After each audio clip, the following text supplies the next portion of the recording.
I'm not seeing my screen. Your screen is showing, Paul. Okay.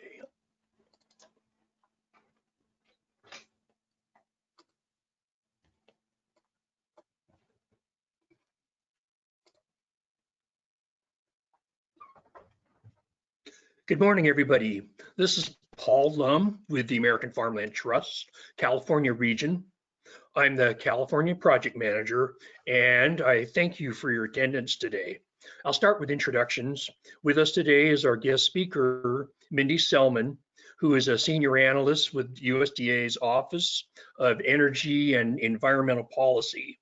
And also with us is Samuel Madrigal of the American Farmland Trust California region. Samuel will manage the technical aspects of our webinar today, such as the chat box and Q&As. So during the presentations, feel free to enter questions in the Q&A box, and we're going to use the chat box for information to help us run the program smoothly. We are recording this webinar and we will make it available. And at the end of each session, we'll address Q&As as well as at the end of the webinar.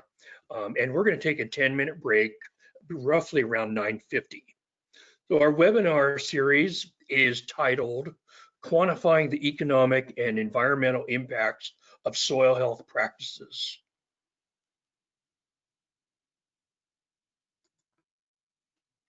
This is the fourth webinar in our series of 4.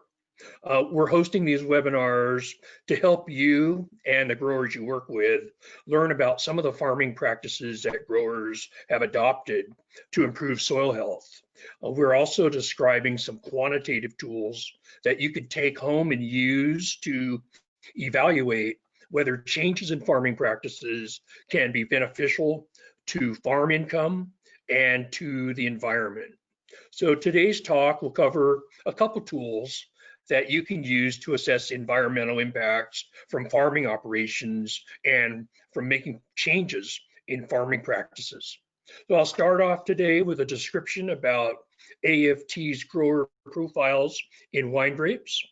And if you've already heard this session about grower profiles, which we gave last month, we appreciate your patience. After my talk, Mindy Selman will speak about the nutrient tracking tool for assessing water quality. And after our break, I'll describe Comet Planner used to estimate carbon sequestration from farming practices. So this program is supported by the National Department of Food and Agriculture, USDA, through the Western Sustainable Ag Research and Education Program. About the American Farmland Trust. AFT is a nonprofit founded in 1980. AFT's mission is to protect ag land, promote sound farming practices, and keep farmers on the land. AFT's programs in California include the San Joaquin Land and Water Strategy, Soil Health Bottom Line, Farms for a New Generation, Women for the Land, Saving Farmland, and Growing Cities. The San Joaquin Land and Water Strategy includes programs to protect farmland and scale up regenerative agri practices. And the Soil Health Bottom Line program includes projects to demonstrate soil health practices and develop more grower case studies. 1 second, Paul. It looks like your slides aren't transitioning. Perhaps if you unshare your presentation and reshare it, maybe then that'll resolve that issue.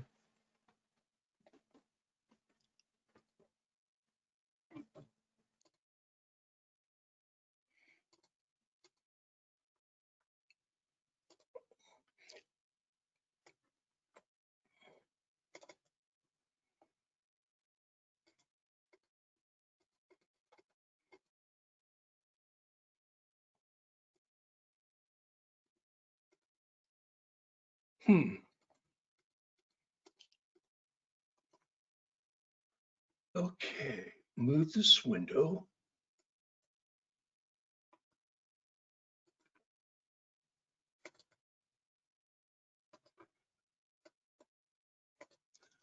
I'm getting a pop-up that's preventing me from screen sharing. Go ahead, Paul. Okay, I am sorry about the slide transition problem. This was the talk about the agenda and the fourth webinar that we're doing today. And I was speaking about American Farmland Trust programs in California, 5 programs listed, and the top, San Joaquin Land and Water Strategy and Soil Health Bottom Line, 2 programs that our staff is focusing on, demonstrating soil health practices, scaling up farm, regenerative ag practices, and developing more case studies. The goals and purpose for our webinars and grower profiles and training sessions are to increase farmer adoption of practices and improve soil health. Our focus is on providing evidence of benefits to healthy soils, demonstrating economic and environmental tools to estimate benefits, publishing easy to read handouts describing a grower's success with soil health improvement, holding educational events, individual training sessions, and promoting the grower profiles to other growers and the ag community. Soil health, why quantify the outcomes? There's scientific evidence that farming practices such as cover crops, nutrient management, and compost applications improve soil health and water quality. But there's not much information about the economic benefits from better soil health, and farmers want to know the bottom line. There are 8 AFT case studies published across the US. They're developed and authored by AFT staff, reviewed by economists and specialists from NRCS and USDA. In California, there are 2 AFT case studies that have been published evaluating almond orchards in Merced County and Madera County. There's a photo, a top page. AFT's California region has published 2 California grape profiles, one with Mark Lyons of Ecoterreno Wines and Vineyards, and one with Julie Nord of Nord Vineyards. So these profiles were written by California staff. And although the profiles describe vineyard operations, we can write profiles for many different types of crops and farming operations. Grower profiles in wine grapes are developed by assessing 5 practices that improve soil health: nutrient management, conservation cover or planted cover crops, mulching of annual prunings, compost application, and minimum till or no-till. The profiles consist of 3 elements. We share the grower's story, we quantify economic outcome, and we quantify environmental outcomes. So the story, we capture the grower's background and vineyard history, their approach to farming and stewardship, try to capture any comments the grower has about their experiences with improving soil health. For the economic outcomes, we use a cost-benefit analysis called the Level 3 T-chart. The T-chart allows us to calculate increases in income from changes in farming practices or losses from changes in practices. And we quantify the environmental impacts from soil health practices with USDA's nutrient tracking tool and USDA's Comet Planner.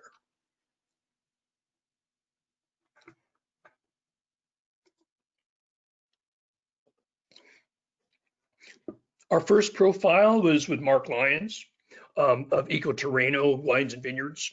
We interviewed Mark and learned about his winemaking background and about the history of the vineyard that we evaluated. Excuse me. Mark told us about his farming philosophy towards sustainable farming and how it was influenced by his visits to wineries in France, where he observed how growers maintain soil health there in their vineyards and while also producing high quality wines. Based on those visits, Mark began to plant cover crops and minimize tillage. He told us of the challenges he faced, such as trying different seed mixes and managing cover crop growth throughout the season. Our profile lists the practices that Mark adopted since 2013, all of which were the practices that we focus on with the wine grape profiles that we write: nutrient management, conservation cover, mulching, compost application, minimum tillage. Mark says prior to 2013, they were killing the soil to death. The changes I made to improve the soil are a long-term investment. So here's an expanded view of the first section of the 3-page profile, describing the vineyard and the story element. On page 2, we include a cost-benefit analysis in the form of a T-chart. And for the Ecoterreno vineyard, we found an increase in net returns from improved soil health. We discussed the T-chart analysis at our last webinar on November 19th. And if you're interested, we have a link to the T-chart methodology on one of the later slides that I'll show you this morning. On page 3, we describe the environmental benefits using the nutrient tracking tool and Comet Planner. So we're going to talk about these tools this morning. So here are the home pages for the nutrient tracking tool and Comet Planner for your reference. And through these tools, we estimate the following benefits over a 7-year period since 2013 for Mark Lyon as he improved soil health over that period. The tools found a 32% reduction in nitrogen losses, a 52% reduction in sediment loss, and carbon sequestration equal to that of 760 acres of forests per year. So how can ag professionals benefit from our grower profiles? The profiles can be used to demonstrate examples of grower success with improving soil health. And we chose the tools because they're simple and easy to use. And we encourage you and the growers you work with to use the tools, try different scenarios to see what farming practices might be beneficial and feasible, or what changes in practices might lead to cost increases. So for example, if a grower was to begin planting cover crops versus maintaining conservation cover and comparing the costs and the benefit, or if a grower was to begin a scenario where he adds compost and compare that to no compost, and then compare costs and benefit. So ag professionals can inform the ag community, the general public, and the media of soil health benefits from practice adoption and of the tools to quantify the benefits. How can growers use the profiles? Growers could read about a fellow grower's experience with adopting healthy soils practices. Growers can learn to use the T-charts, NTT, and Comet Planner to see what practices might work on their farms. And growers can share the case studies, the profiles and tools with their landowners, crop buyers to improve communication and explore potential marketing activities. So to sum it up, the profile is a grower's story of their experiences with improving soil health and their approaches to farming. We apply the level 3 T-chart to determine gains or losses from changes in practices, and we apply the nutrient tracking tool and Comet Planner to quantify environmental impacts. We encourage growers to try the tools out and see what changes they can make to improve soil health and hopefully and potentially increase income. We're also collaborating with other agencies on soil health projects and staying connected with university extension, crop researchers, and nonprofits in ag research or ag outreach in order to further our goals to scale up adoption of sustainable farming practices. We are writing more profiles, so if you're interested in participating, please let us know. And at the moment, we are looking for growers in Oregon and Washington to participate. So let us know if you have any grower contacts from those states. And below are some resources, links to case studies, grower profiles, the T-charts, nutrient tracking tool, and comment planner. So thank you. Thanks for listening to about our grower profile work. And we can take Q&As now. Afterwards, Mindy Selman will speak about the nutrient tracking tool.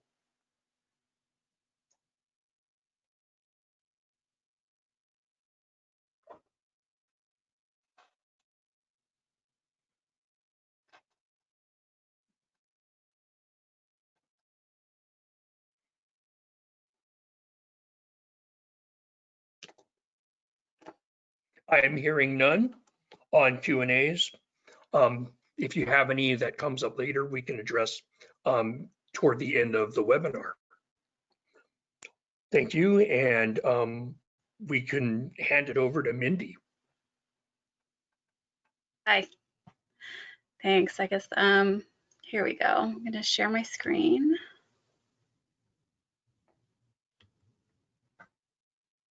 All right, can you guys see my screen? Yes. Okay, great.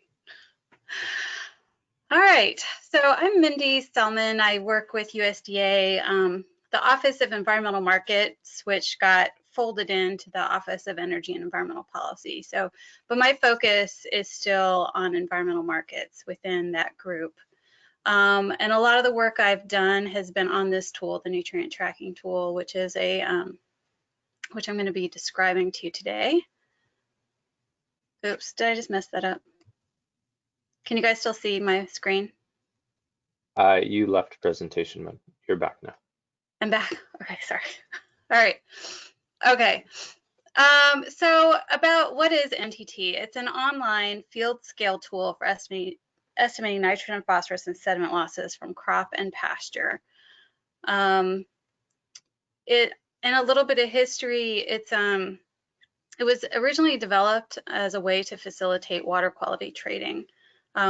And it was prototyped by the Texas Institute for Applied Environmental Research, which is TIER, which is at Tarleton State University, and NRCS between 2008 and 2010 is sort of when they were prototyping it.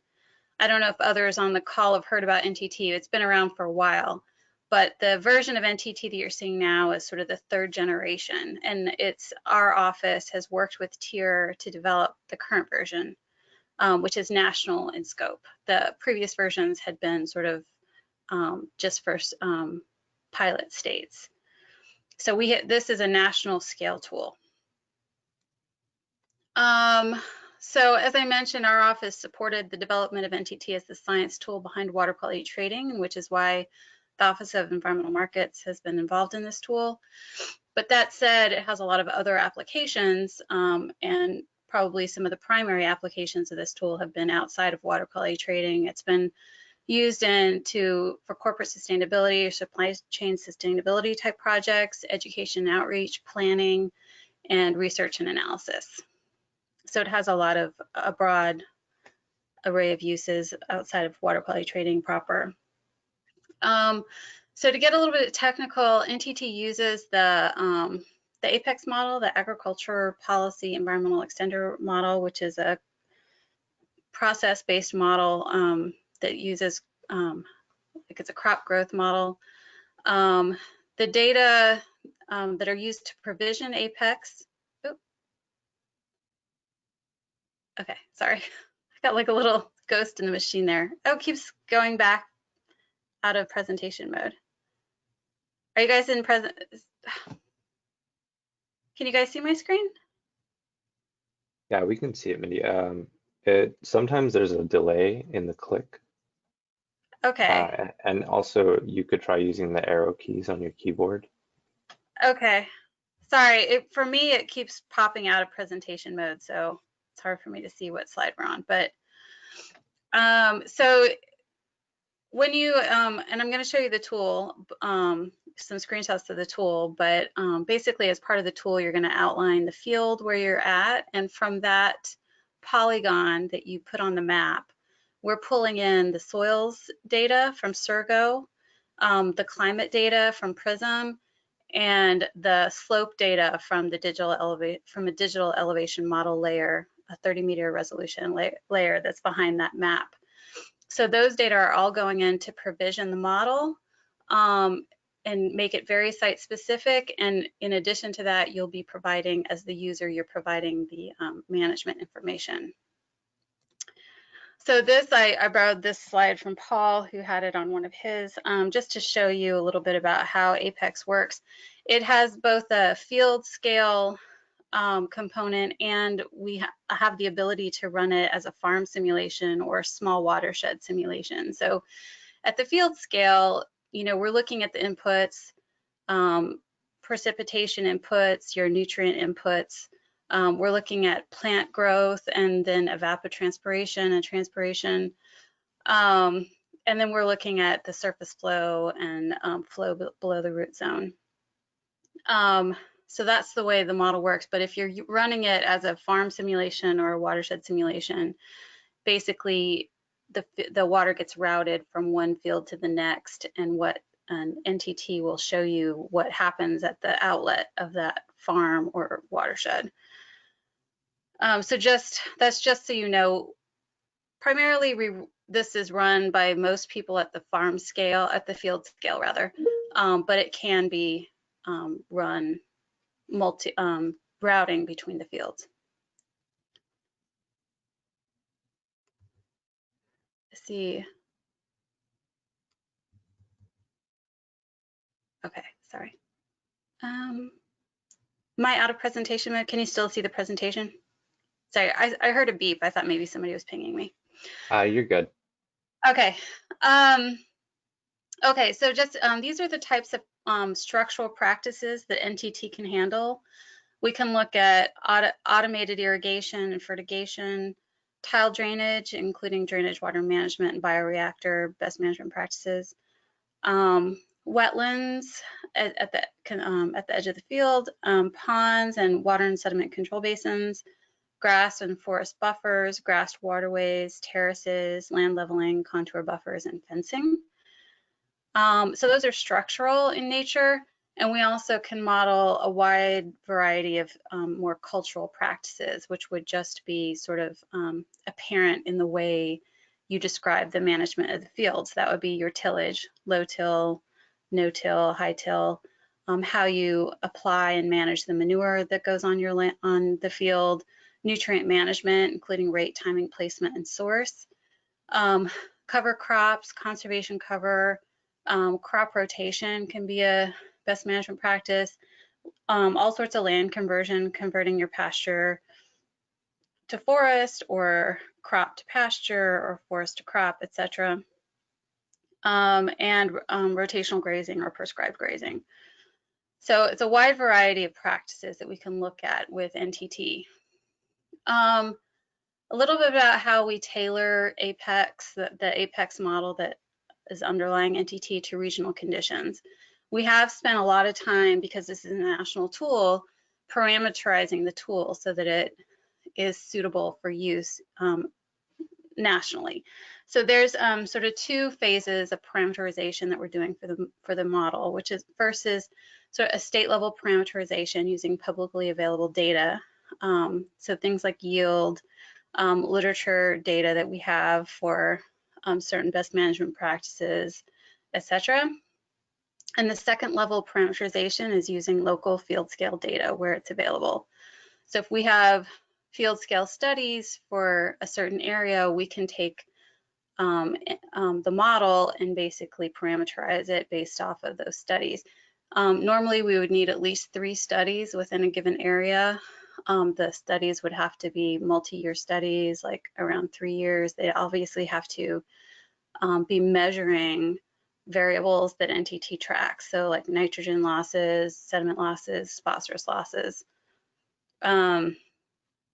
So, you know, there's starting to be more and more literature or papers and stuff that we're able to access on this, but and as those become available, we're doing additional field scale parameterization.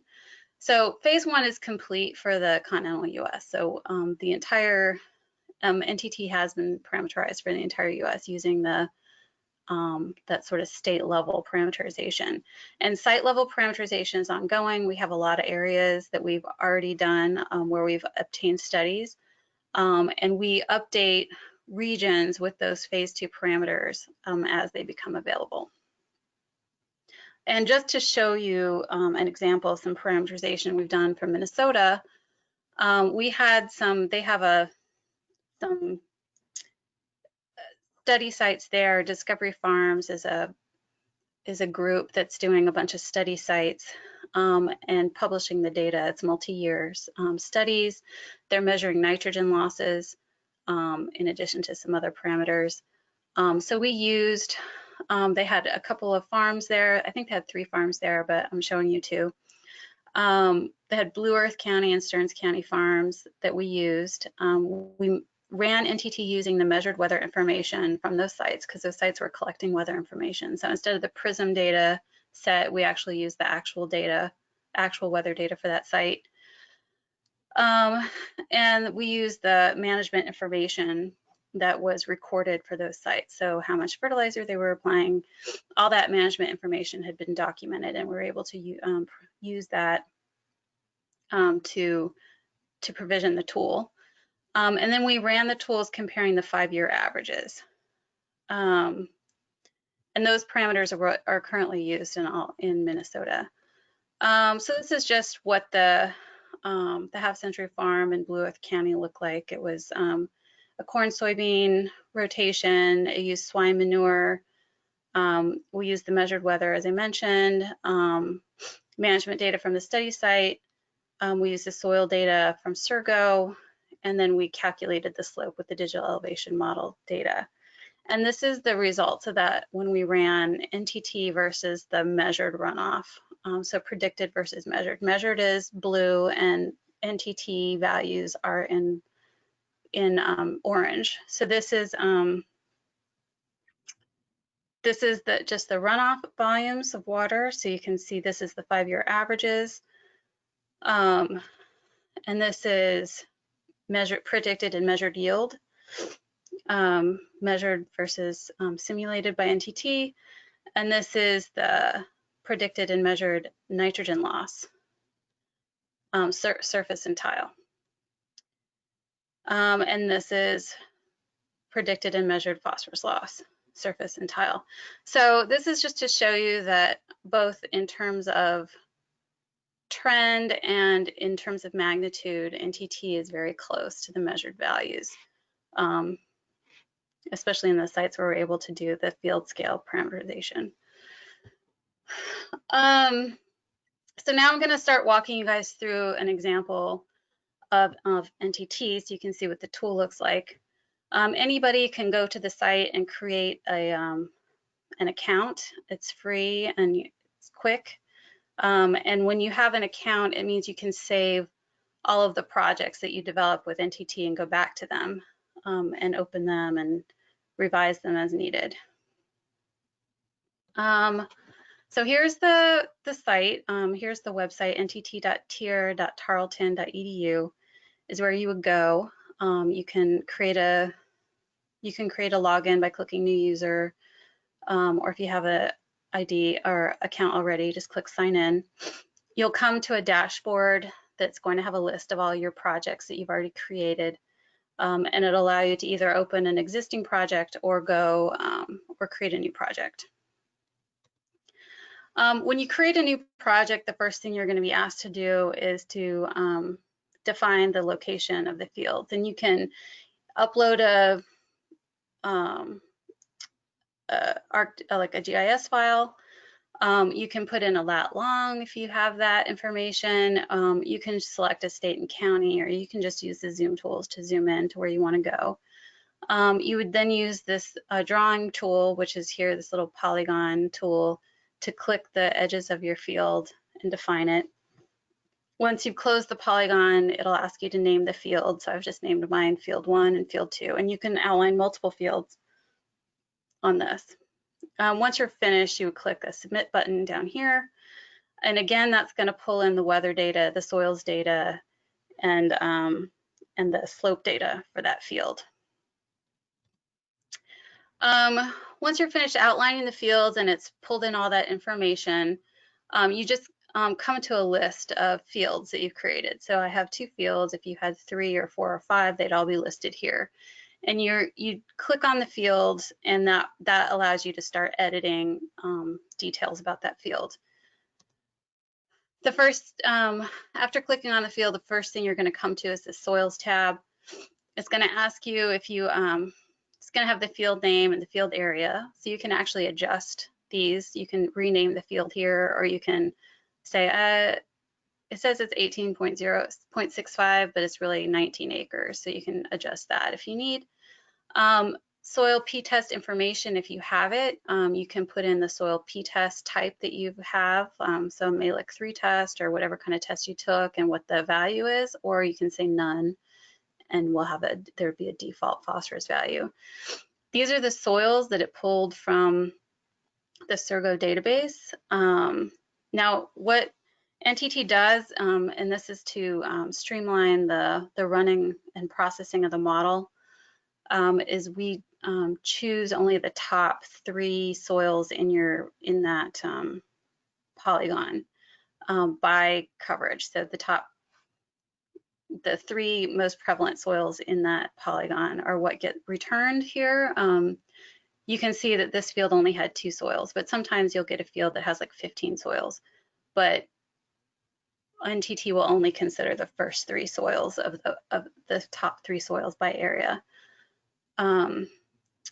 when it does its runs. Because when we're running the model, the Apex model behind NTT, we're actually running it over, we're simulating 30 years of weather, and we're simulating that for each scenario that's in your field and for each soil that's in your field. So to limit the processing time, we've just limited it to 3 soils. So the one thing you can change here is the organic matter. We give you what the soil survey says the organic matter is for that field, but that's one of the parameters we found that can vary a lot with how people are managing their soils, and can also sometimes be, you know, a value if it was, you know, former forest or something. It might have a really high organic matter if there was like a lot of leaf litter or something when they sampled that 20 or 30 years ago or something. So we allow people, that's the one parameter in the soils we allow people to revise if they need to. Okay, so once you click Save and Continue on that Soils tab, you're going to come to the management scenarios, and it's going to ask you if you want to add a new scenario. And you can add as many scenarios as you want to on a field. So these scenarios are going to be, you know, you might do a baseline scenario, which is what you're doing now, and then you might say, okay, I want to look at what it would look like if I changed my tillage, or what it would look like if I converted it to a forest, or what it would look like if I put on some conservation cover. So you can add multiple scenarios and then compare those scenarios. So once you add a scenario, it's going to ask you to start building that scenario. And the first thing you're going to do is add a crop. You're going to build a rotation. And here I added a crop, I added grapes. And grapes, of course, aren't really grown in rotation, but if you had multiple crops in your rotation, you could keep adding other crops. So you could add corn and soy and wheat. But here we just have grapes. And when I add grapes, you see it just comes through as this little single line grapes, and it has a plus sign.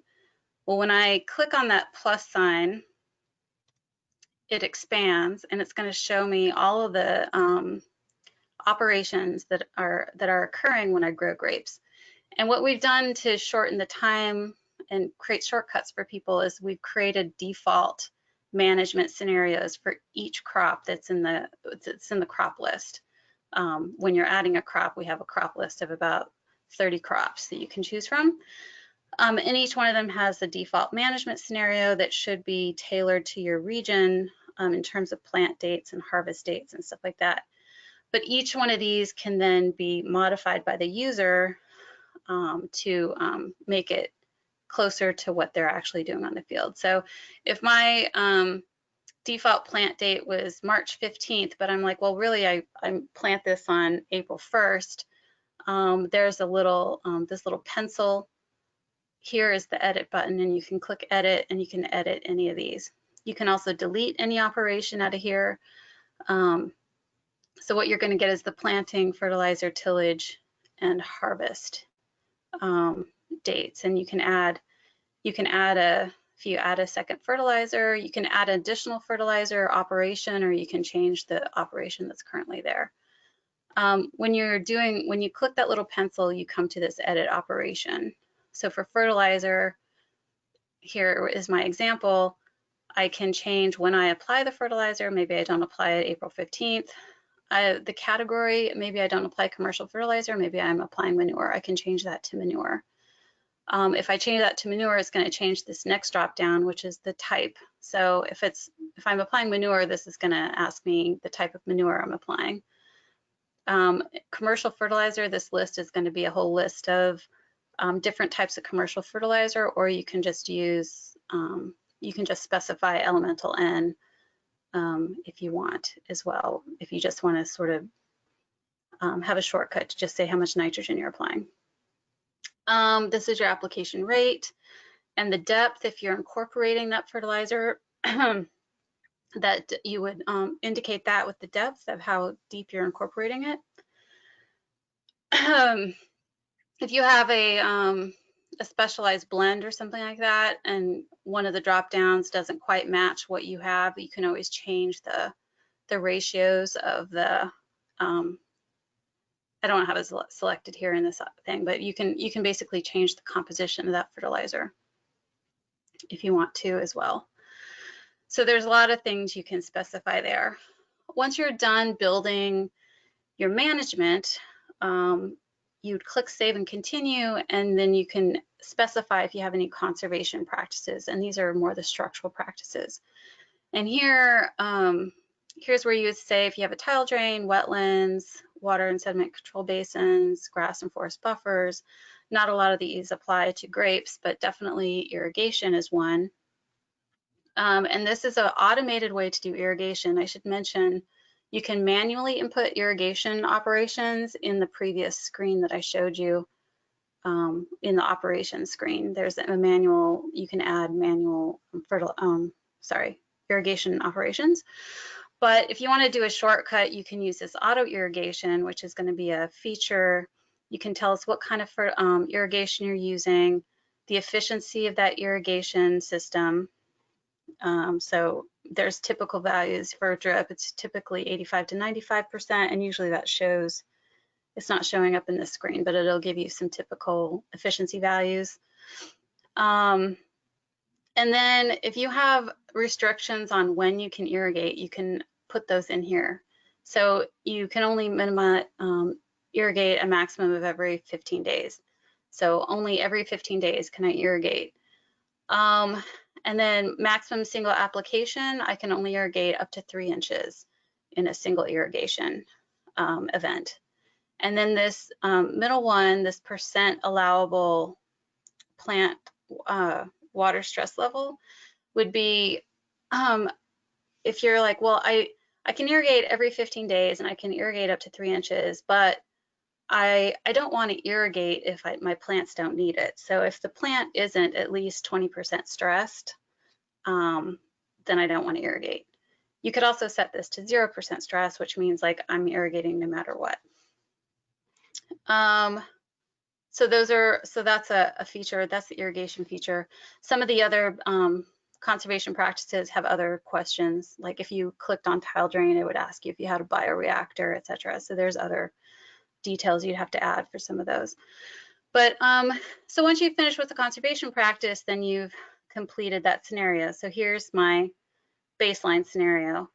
And you can see I've gone ahead and I've created additional scenarios. I created this a reduced fertilizer scenario and a irrigation efficiency scenario. So I had one, my baseline scenario, I have an 85% efficient irrigation system. And then for my irrigation efficiency scenario, I changed that to 95% efficient.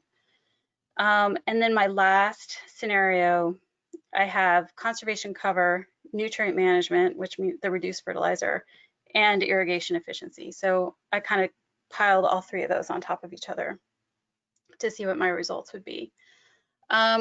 It's easy to create additional scenarios. There's a, over here on the actions, there's a pencil, and then there's 2 pieces of paper. Those little 2 pieces of paper icon, that's a copy icon. So if I just take my baseline scenario and I copy it, I can rename it and just make a slight change to it. So I had copied my baseline, and for reduced fertilizer, I just went in and I edited the fertilizer application, and I, instead of 80 pounds, I applied 40 pounds of nitrogen. So we tried to make that easy for you to do multiple scenarios. And when I'm ready, I'll put a little checkbox next to each of the scenarios that I'm interested in looking at, and I'm going to click the simulate button. And that's going to send all of those, it's going to write all those files to NTT, and it's going to simulate those in Apex, and it's going to return the results to me. And sometimes that can take up to a minute. So that's when you're, that's when you can go get a drink of water. But it usually doesn't take that. A minute would be a long time. I'd say probably like 30 seconds. And then once you're ready, you can click view results. And so I'll just skip ahead. So once you click view results, there's several different options, different ways you can look at the results. This is the tabular option. And when you select to look at the tabular report, you can select the up to 3 scenarios to compare at a time. And you can also select the years that you'd like to compare. As I mentioned, we run NTT over 30 years, and you can view the 30-year average, or you can look at, I just want to look at 2000 to 2018. I think 2018 is the last year of weather that we have in there. For now, that gets updated every year. So you can look at the average of just that window. But what you're looking at here will be an average of whichever years you've selected. So, and the report comes, you can see I put a little check by nitrogen, and when I do that, it expands the row and I can look at the different sources of nitrogen. I also expanded this other water info button so we could look at irrigation applied, and then I expanded crop yield so that you can look at how the crop yield gets impacted. So you can see that my nitrogen does go down by about, I'm having a hard time, sorry. I don't know, what is that? I don't know what the percentage is because it's hidden. Hold on. 10%. So between the baseline, where I didn't have any best management practices, and my cover crop, nutrient management, irrigation efficiency scenario, I get a 10% reduction in nitrogen. From reduced fertilizer alone, I get 7% reduction in nitrogen. And you can look also at irrigation water applied, so you can see, sorry, I keep having to move my control box over here to look at this report. So I do actually apply slightly less irrigation water So there's slightly less need to irrigate when my irrigation efficiency is higher. And my deep percolation gets reduced. So that's water that goes below the root zone.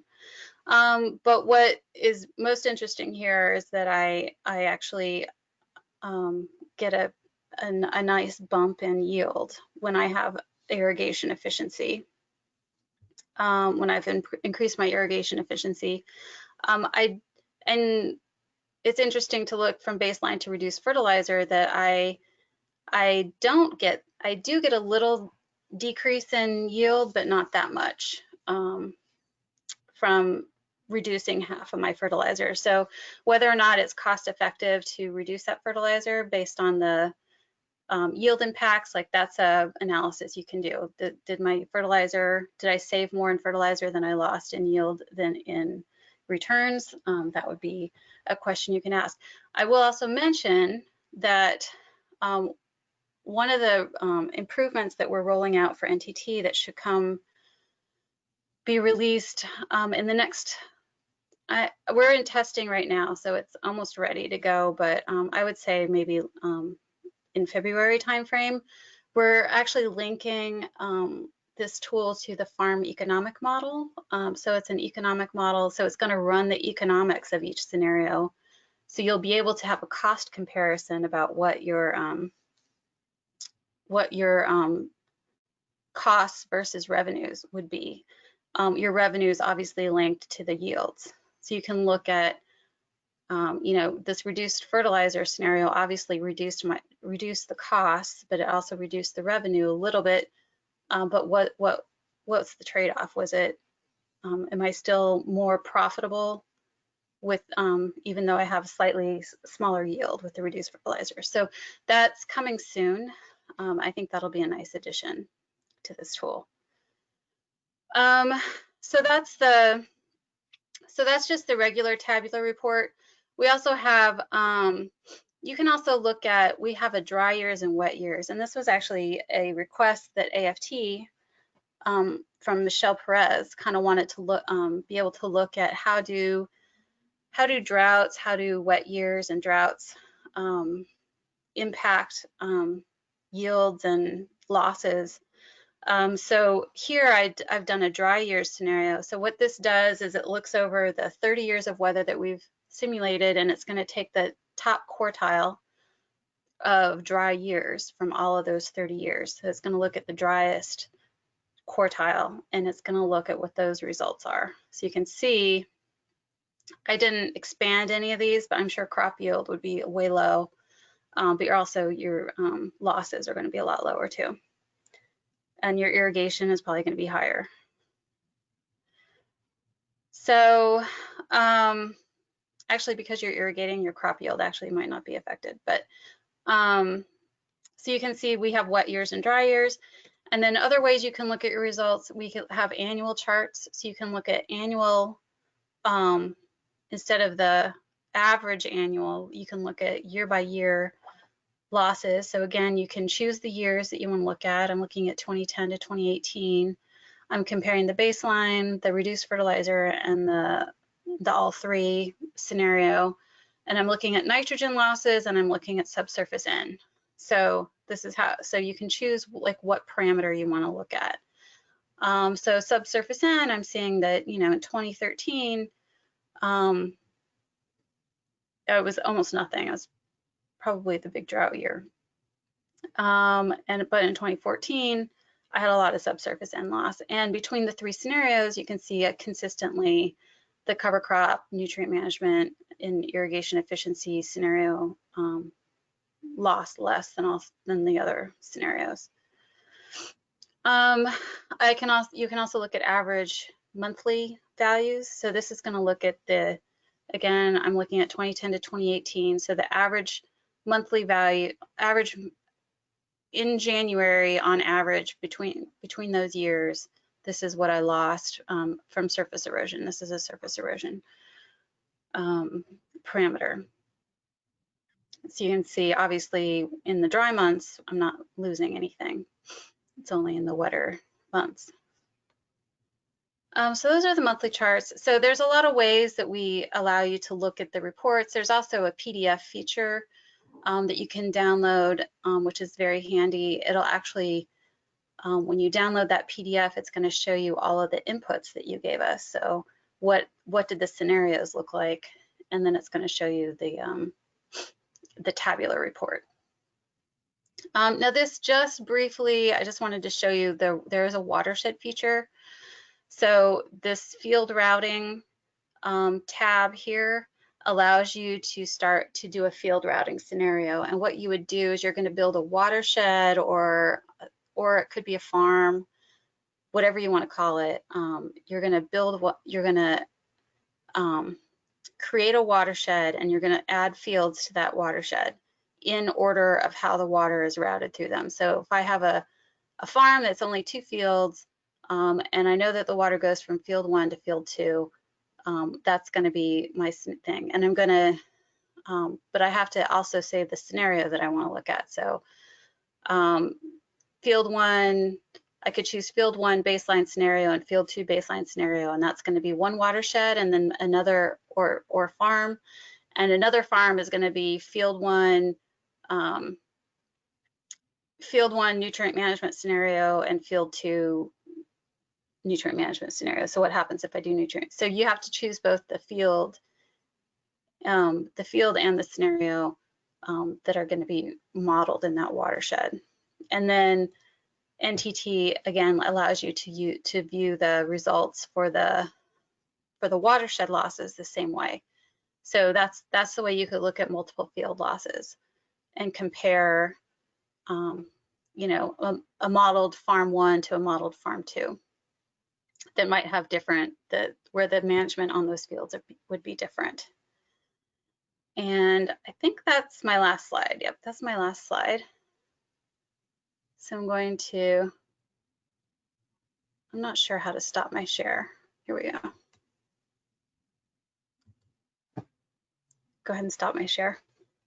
All right, yeah, it looks like you've stopped it. I'm gonna go ahead and bring Paul's camera back in, and it looks like we have one question so far. Someone would like to know if in a vineyard, if you're growing different cover crops in different years, does it consider a rotation? Yeah, so you could, so are you, you could do it right now. If you're doing, so you could have year 1 grow grapes, and then and then have some like a clover cover crop, and then year 2 have grapes and do a different cover crop, and then year 3 do a third different cover crop, and then it would. What happens with NTT is that it makes a loop. So if you have 3 crops in your rotation, so if you had like clover, and then I don't even know what the cover crops you would do here. I mean, there's winter wheat, which I don't know that you do in California, but anyway, so say you have 3 different cover crop types in year 1, year 2, year 3. It's going to then, if that's all you have, it's going to loop back, because remember it simulates over 30 years. It's going to loop back to year 1, so it's going to simulate that rotation over the 30 years. So yes, you can put as many as you have that you're rotating, and then it's going to just repeat that rotation. So you don't need to put in 30 years worth if you're just doing three cover crops in rotation. You can just put in the 3, and it'll like repeat it.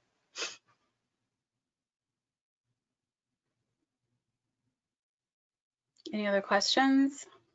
Yes, another one just came in asking, have you developed thresholds of concern / taking action for soil erosion or nutrient loads? No, we don't have any thresholds of concern. I think that would be like, so we're not, for sediment, like we're not looking at comparing it to tea, or like what tea would be for that field. That would be something, I guess, if you're working with a conservationist, like you could look at. And I mean, nitrogen losses are really dependent on slope and how you're managing the field, and whether or not it's a concern could have to do with your location and the watershed and stuff like that. So we don't make that, or the tool isn't making that judgment call. We're not ranking it or indexing it against anything. We're just giving the raw values. Great. Another question here. So almost all vineyard fertigation is a common practice. How do you put in your model the depth of fertilizer application?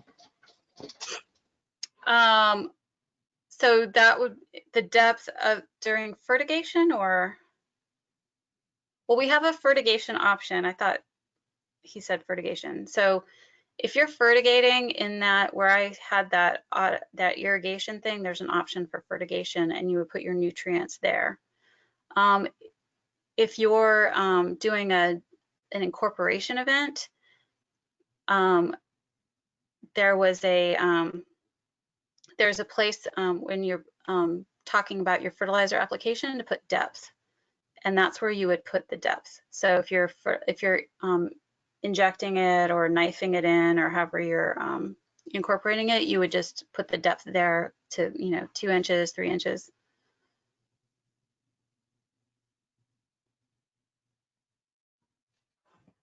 So hopefully that answered that question.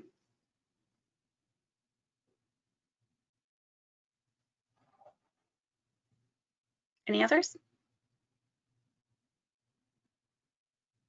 Looks like that might be all for now.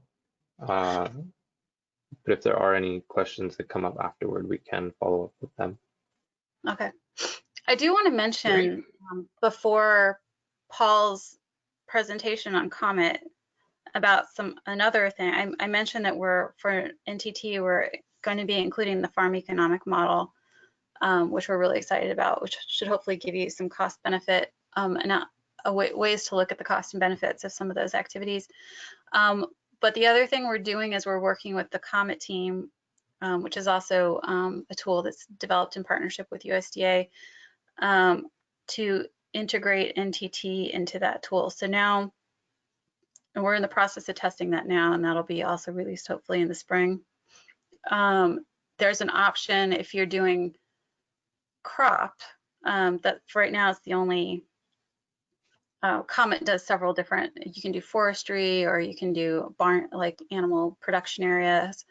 But if you're doing the cropland, you can also select water quality, that you want to look at water quality, and all of the information that you're giving to Comet will also go to provision NTT, which is now linked through an API into the Comet tool, and it'll return the water quality results as well as the Comet, as well as the carbon results. So hopefully you won't have to use 2 tools, but there are limitations, more limitations with the Comet tool.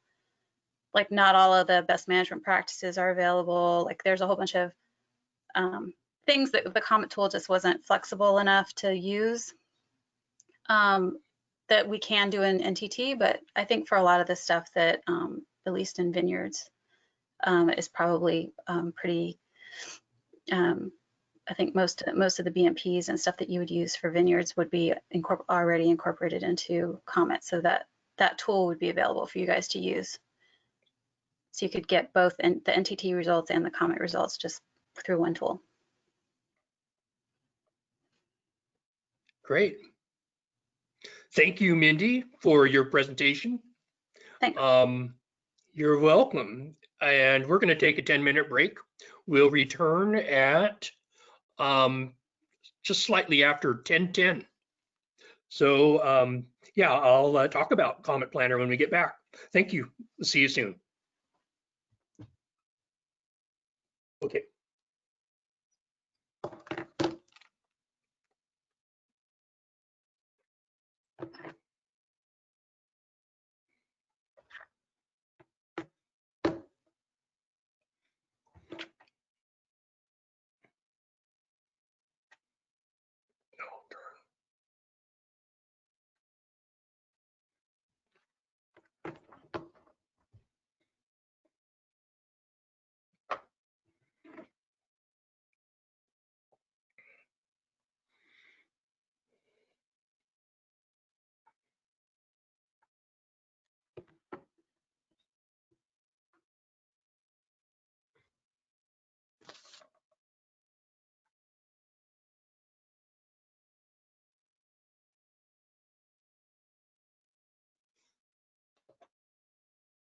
Welcome back.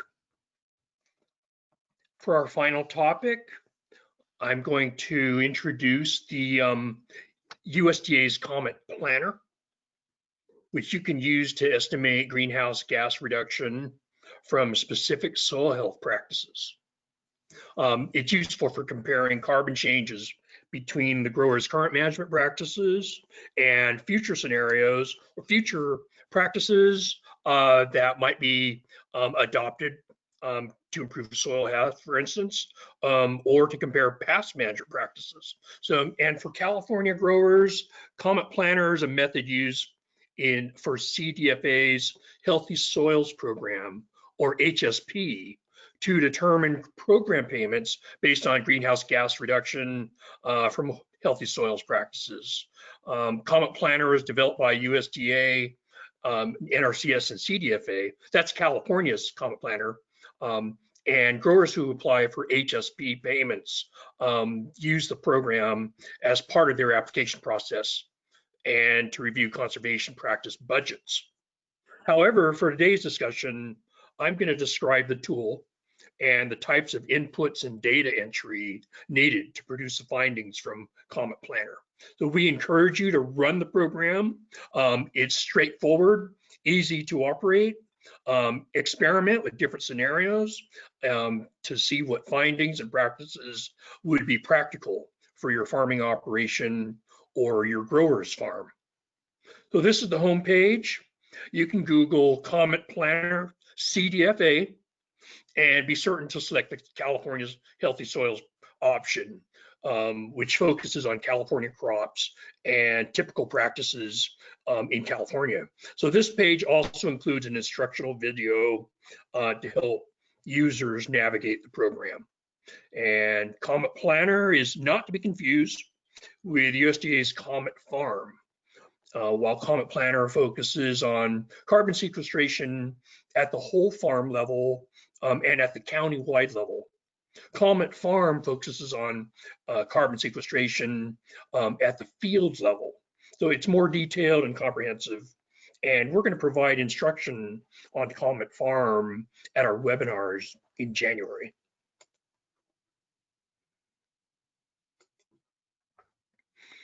So this page on conservation practices allows you to select the cropping system that you are evaluating and to select the NRCS conservation practices. So in this example, we're using, or I have a hypothetical 40-acre block in Sonoma County, and the program factors in the county's predominant soil types. And we're going to select a list of related conservation practice options. And you can see by the X's, we're going to do 3 practices among those listed: compost application, and then on the next slide to the right, which you can't see, but we'll select a carbon to nitrogen ratio greater than 11:1 in the compost. Cover crop planting, consisting of a legume mix in the vineyard middles, and nutrient management, which refers to applying high efficiency blends and micronutrients that reduce nitrogen application rates by 15%.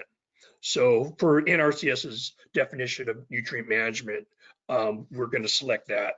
And note, the conservation cover category, that refers to resident vegetation, could be weeds and grasses that are managed for cover. And NRCS has a different payment schedule for that and a different carbon sequestration value associated with it. And then other examples of NRCS conservation practices are minimum till, no-till mowing, different cover crop approaches, crop rotation, and irrigation systems. Here is, from those selections on the previous slide, the total CO2 equivalents. So this table shows the CO2 equivalent reduction for each of the soil health practices we selected. So the columns represent the CO2 nitrous oxide, and methane. The values are in metric tons CO2 equivalent per year. So for our 40-acre vineyard, the result is the estimated carbon sequestration of 249 metric tons CO2. You can see that lower bottom right, 249. And so that number is from the 3 practices that we're doing. And note the compost application provides the greatest amount of carbon sequestration. Each practice does have a certain amount of sequestration associated with it, considering the location of the field.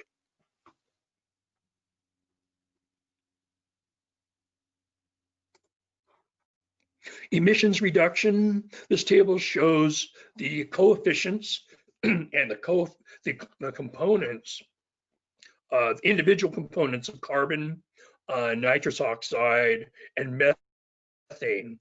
So it's a breakout, and it's the sum of total emissions reduction it's per unit. So in this case, per acre. So the sum is about 6.2 total emissions reduction. Multiply that times 40, and we should get close to 249.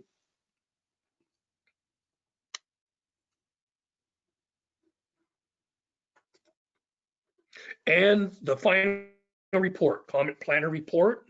Once the data entry is completed, we will get this report, check the acreage, in our case it's 40, the 3 practices, and here you can see the detail of the practices: compost application, carbon, nitrogen ratio, cover crop type, and the nutrient management criteria. And we get the 249 result at the bottom. So this grower, our example, by adding compost cover crops and managing nutrients, we are able to reduce greenhouse gas emissions by 249 metric tons CO2 equivalent per year. So that's a comparison of a pre-scenario before, baseline scenario, before adding the compost cover crops and before nutrient management. And then the after scenario, the current, where we're going to get the estimate of 249. Of course, you could enter a current scenario and a predicted scenario. So there's a lot of ways that you could evaluate carbon sequestration by changing the inputs. So again, it's not a the tool is not time consuming. Excuse me. It provides a quick read on emissions reduction, and our take home point is for growers to try out the tool, enter different practices, types of inputs, and compare the carbon sequestration. So once you have the carbon data from Comet Planner, in our case, the 249, you could enter the amount in EPA's greenhouse gas equivalency calculator. The calculator converts the amount of carbon to numbers that we can relate to. So you can see the 249, or barely see it, middle of the page to the left. That's the metric tons total carbon dioxide or CO2 equivalent, and click the calculate button. And the next page will show the equivalent to units that we can relate to. For instance, 54 cars driven for 1 year removed from the road. So the 249 metric tons equals or estimated a reduction in greenhouse gas emissions from 54 cars per year. Another way to look at it, carbon sequestered by 4,100 tree seedlings grown for 10 years. So, so there's a lot of other examples that are not shown here. Examples like such as number of cars driven per year or the amount of forested acreage, to name a few. And the calculator puts the greenhouse gas reduction in terms that we can grasp and remember, in user-friendly terms.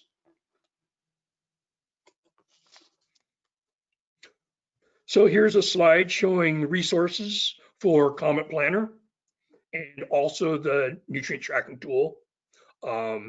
And some of these other links are also from a prior slide and from the prior talk.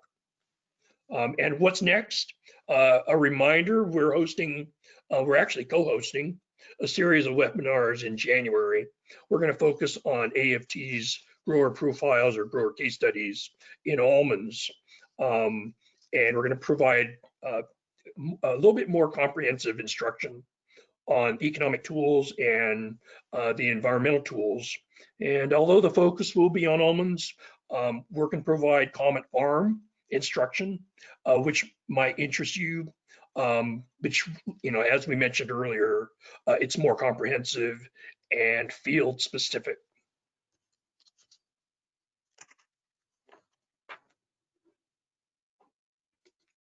Well, thank you for sitting in this morning. To recap the sessions today, we reviewed AFT's grower profiles. We heard from Mindy about the nutrient tracking tool and Comet Planner just now to assess climate benefit. And it's our hope you can share some of this information with growers that you work with, others in the ag community, to increase awareness of the tools that are out there that could be used to estimate how farming practices can affect water quality, soil health, and climate. Keep in mind that I'm available for individual sessions on any of these tools that we have discussed. I have time in my schedule, and it's part of our project to provide instruction on an individual basis. So any of the tools and calculators I could help you with further information, as well as writing case studies or grower profiles. I want to thank Mindy again for her involvement and her presentation. And we recorded the sessions, so the link will be emailed to you along with an exit survey for you to fill out and return, which we would really appreciate it. So we now have time for Q&As. Feel free to bring up any questions. Paul, there's a question here. It's asking if in Comet Planner, does it consider equipment greenhouse gas emission? For example, equipment or tractors that are used during planting cover crops or application of compost? It does not, as far as equipment. Comet Farm has some consideration for tillage passes, a lot more detail, but Comet Planner does not. Okay, thank you for that. And then someone else is asking, what is your plan for more case studies, grape and other? Okay, we're actually seeking a couple wine grape growers in the Pacific Northwest to write more grower profiles similar to the ones that we discussed today, in the North Coast. And we may have future plans to write more grower profiles in California as well. But we certainly are in the process of writing some in the Pacific Northwest, and we're trying to identify a couple growers willing to participate. So if you know of anybody, let us know. We're very interested in that. That's our existing project. And then let me expand on grower case studies in orchards in California. We hope to be, to expand on publishing more grower case studies in those crops as well.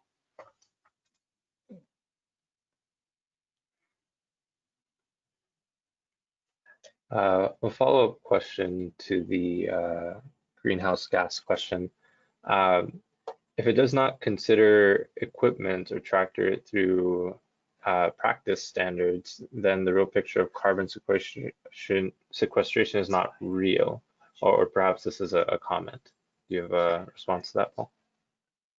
Well, it's, you know, these are estimates, and the practices are, you know, that it's assessing are more towards nutrient and soil management. But there's not really a lot of input as far as, for instance, if you plant a cover crop, there's a carbon sequestration value. But in the Comet planner model, there is not a, for instance, a tractor emissions or type of value. But you know, those types of inputs are selected entries in Comet Farm. So yes, it's, you know, that it does skew it. You know, we just don't have, or Comet Planner doesn't have entries for instance, a number of tractor passes, that type of thing. But I'll look into that as well, and I can take a look at the link. I could refer you to some of the folks at USDA that designed Comet. Thanks, Paul.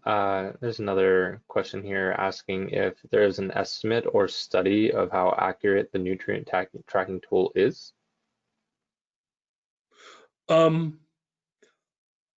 I would have to refer that to USDA, and I think if we go on the link for the nutrient tracking tool, you know, we could certainly find, you know, some of the research on that. Yeah, this is Mindy. So all of the parameterization that we've done, we have links to.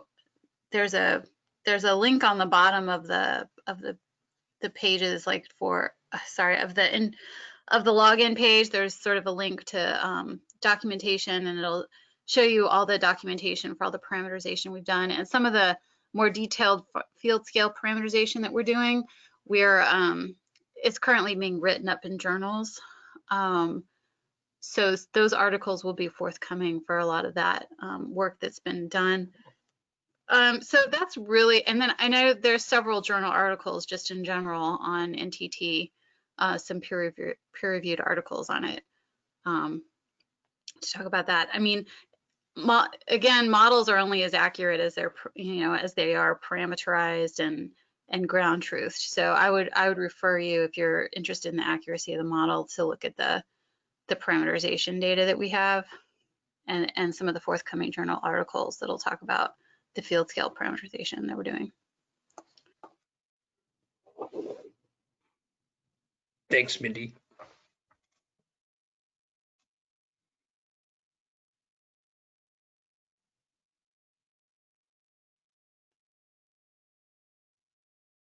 Looks like that might be all of our questions for now, Paul.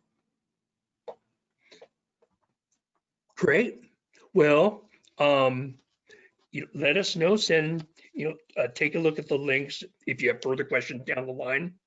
We will be sending out a follow-up email, and really appreciate your attendance, you know, today, and to all of attendees to all of our webinars that we've held in the last month and a half. Thank you very much. Bye now. Thanks.